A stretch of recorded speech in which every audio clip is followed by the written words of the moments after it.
In this video, I'm going to talk to you about how to design a wedding invitation card, what should go on it, and then show you some different options for design elements that you can use. I'm going to link a bunch of stuff below, so if I mention it here, just assume it's linked in the description or comment and let me know if you have any questions. So let's just go ahead and dive in. I am in Adobe Illustrator. You don't have to design in Illustrator. If you want to become an invitation designer, this is a great program to start out with. I have a free intro course. If you are just doing this as a one-off thing, you might want to use a program like Canva, etc. But all of the design stuff that I'm going to talk about is going to be the same pretty much no matter which program you're using. I like to keep a sample file with all the text that I'm going to need for an invitation suite. This is what this file is, so it just gives me a place to put everything that I need. So I'm going to walk you through all the information that needs to go on your invitation card.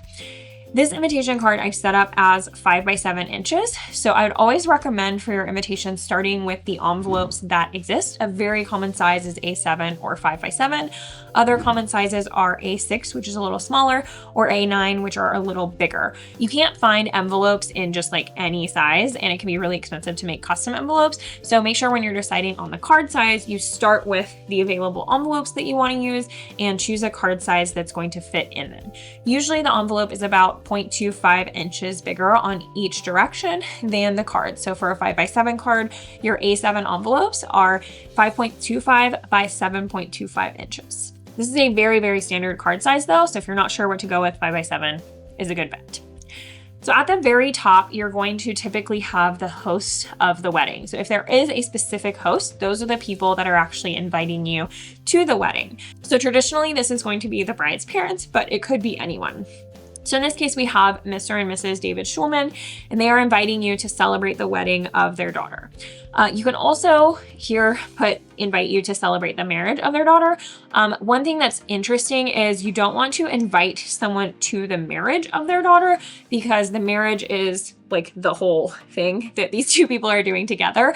So you can invite someone to their wedding. You can't technically invite someone into someone else's marriage. So just kind of keep that in mind when you're doing the wording. If there are not any hosts, then you can always just start this with you are cordially invited to the wedding of, etc. I'm going to go back to this option with her parents' names just to show you. And in general, you want the formality of your language to match the formality of the event. So if you have a very formal event, you want to use more formal language. If you have a more semi-formal or casual event, you can use more casual language. All of this etiquette is, rules that I feel very comfortable breaking and break all the time. I just want you to know what they're saying so you don't say anything weird. Like, it is weird to invite someone into your marriage. It's not weird to say, you're invited, we're finally getting married, we're finally tying the knot. Like, it's not weird to be a little creative and add some personality, but it is a little weird to accidentally insinuate that two people are married that aren't, or something like that. If you're not sure about the exact formality of your event, I'm gonna put a wording blog post below that has different wording for different formalities. In general, when we include the last name of the person in this top part, so Mr. and Mrs. David Schulman are inviting you to the wedding of their daughter, Lindsay Taylor Schulman, we're not going to include her last name because we know that implied by Mr. and Mrs. David Schulman. So traditionally, we include her first and middle name. Then you'll want to include the groom or the other partner. Typically, you will include their middle name. Sometimes I find this just looks so unbalanced. Like if his middle name was this long, it's going to look so unbalanced. So I might add in her last name in that case, or just remove his middle name. If you do want to acknowledge the other partner's parents as well, you can always put son of Mr. and Mrs., Thomas Daniels the first or whatever. So you can always put that after that. It's going to be in that same kind of type that you would use for this top portion as well. So up here, we start with our hosts. Then we make sure we invite you to the wedding. We include the name of both partners in whatever format we want. If we want to include middle names, if we don't, if we want to include last names, if we don't, you can always do Lindsay and Thomas. Typically the bride goes first if this is a cis-het relationship. If it is a gay relationship, I don't know, do a femme noir or something. If someone is hosting, like their child might go first, you could go alphabetically. You can do it pretty much however you want. So if it's a same-sex wedding, or if you're non-binary, just kind of choose whatever you want. I even think if you want to impart equality, it would be nice to kind of put both of you on the same line or something. Someone honeymoon is still first because that's just how life works. But I think that could be a really nice way to kind of symbolize an equality of those relationships. Next up, you need to tell them when the wedding is. Typically, we do want to include the date. If it's going to be a Saturday, I would say you don't necessarily have to, but if it's anything except a Saturday, I would absolutely include the day of the week. And then the formality here is again going to depend on your wedding. So we can do the 27th of May. We don't have to do it that formal. We could do Saturday, May 27th.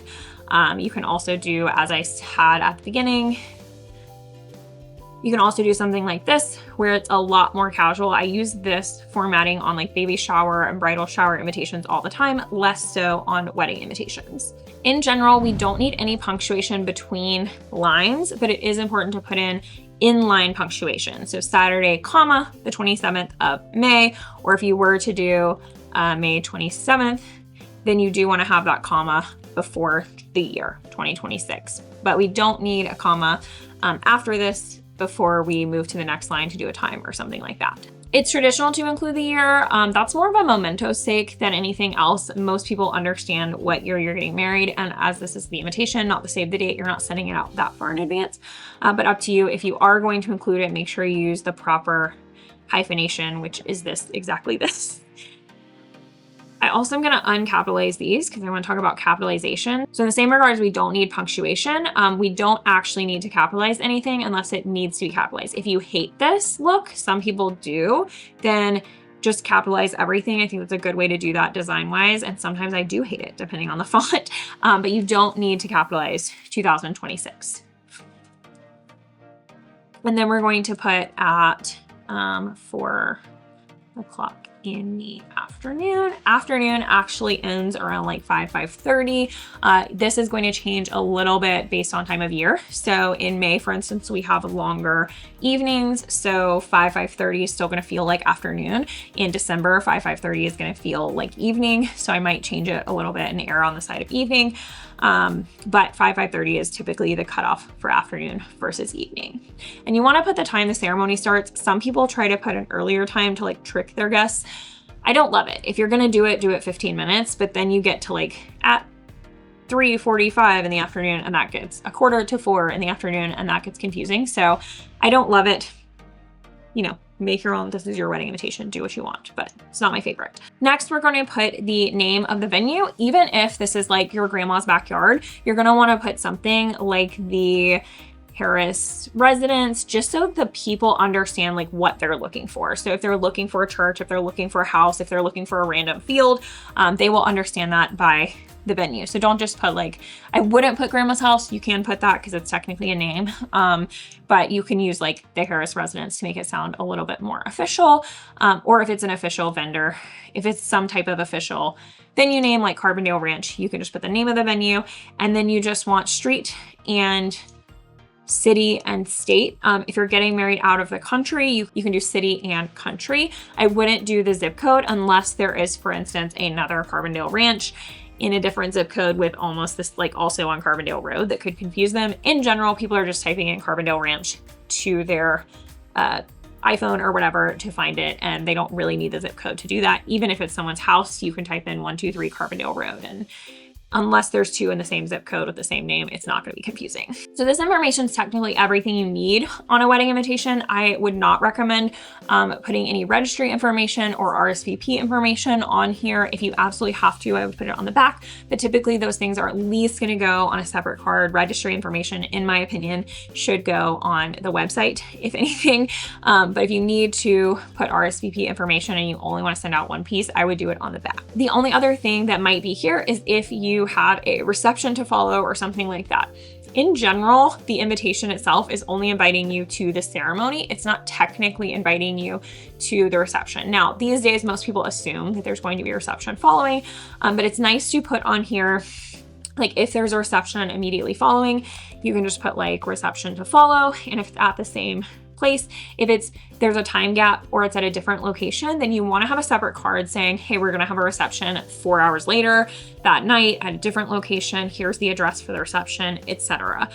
If it's at the same location immediately following, then something like reception to follow, dinner and dancing to follow. If you're not doing dinner, this is a great place to mention it. Heavy hors d'oeuvres and cocktails to follow, brunch to follow, etc. This is also a good place that you can put your attire. So black tie, attire, you can do semi-formal, etc. I don't love super duper specific, but also vague attires. Like cowboy chic whimsical is like very confusing to me. So if you want to do a really specific attire, then I want it to be very, very, very specific. And also I often love on a card or somewhere on the website, you show examples of what you mean by that. You say specifically what's allowed and what's not allowed. Like if you don't want anyone to wear black, you need to say that somewhere very specifically on the website or on a separate card, etc. So just keep that in mind. But if you have a simple attire, then this is a good place to put it. So this is all the official information we need on this card. And at this point I could say, just make it look pretty, but I want to talk design a tiny bit. Hierarchy is very important, and this can be established by color, size, font, caps, all kinds of things. So we want to draw your eye to certain things and potentially draw your eye away from certain other things. In general, with a wedding invitation, you really want to draw your eye to the names of the people who are getting married and then the name of the venue, because these are the most like stand out pieces of information that we really want to focus on, and we want our guests to really see that. So yeah, the date is important, but like they know that information is there, so they're going to go and see it. But we want to kind of draw our attention to these names. So it's a good idea to make these in a different font as we have here. You can make them a lot bigger, especially if you are using the same font. I even a lot of times will make the and smaller because it's just not quite as important. You could make these things a different color if you wanted to kind of play with that. And these are all things that are going to draw your eye immediately. Like if you just closed your eyes for 3 seconds and then open them, the first things you see here are Lindsay Taylor and Thomas Daniels.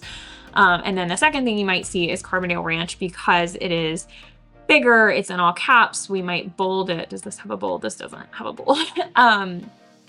We might add a little stroke to make it pretend bold here. You also could put this in the same font as the rest of. So I just want to point out that what we capitalize, what we change colors on, what fonts we use, like these things are not completely random and just about what's making things pretty. It's really about how to kind of draw your eye. And then when it comes to things like alignment, you can see like this center alignment feels very organic. It feels classic. If we were to do something like this, it's going to automatically feel a little bit more modern and edgy. If we're going to go all the way to the right, it looks kind of crazy and your eye is like, it's hard to read it because these edges are kind of jagged over here. So just keep some of those things in mind. I know we're all graphic designers, and if you are, check out all of our other videos on this subject. But just some important things to consider when you're designing your invitations. And now it might be time to add some design elements. So I've kept some of our really popular options here on the side to show you. You can start with something really simple, such as just a fun shape in the background. If you were going to do something like this, you can then even adjust the colors of the text that you're using. You could do white text on this, and something like that is really cute and simple. I actually love this kind of. You can also just use this as a frame, even more simple and classic, of course, centered on the page. Even more simple and classic, very lovely. And then if you want to use elements, of course, choose ones that match you. I've just got a bunch of florals here, but some common options are something in the bottom, and depending on how much you want this to show, you might need to adjust your text a little bit. This is an example of where we might want to move the text up a little, get rid of some things, like we got rid of the 2026 here. At the beginning, I did have this on the same line, so that's a good option here as well. And it's just going to kind of draw the eye a little bit more downwards. Very cute as well. Then we have a kind of framing option. This is another very common option, and the frame can be as kind of organic like this one as you want it to be, or a little bit more structured. You might need to make your text on the inside a little bit smaller.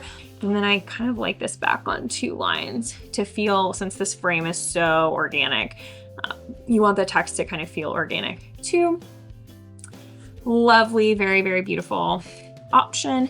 And of course you can play with more individual elements like these. I put these in a group already based on kind of where I had placed them. For something really simple, I like this kind of placement. We have approximately 3 elements in each corner, and we keep them in the top left and bottom right corners because it helps guide your eye through the invitation the way that you want it to, because we always read left to right, top to bottom. So this is gonna feel really like simple and quiet on the eyes. It's not jarring, it's not edgy. It's just a really easy way to go through this invitation for your eyes. So I like having kind of 3 main elements. Your brain typically processes things better in 3s, especially organic shapes like flowers.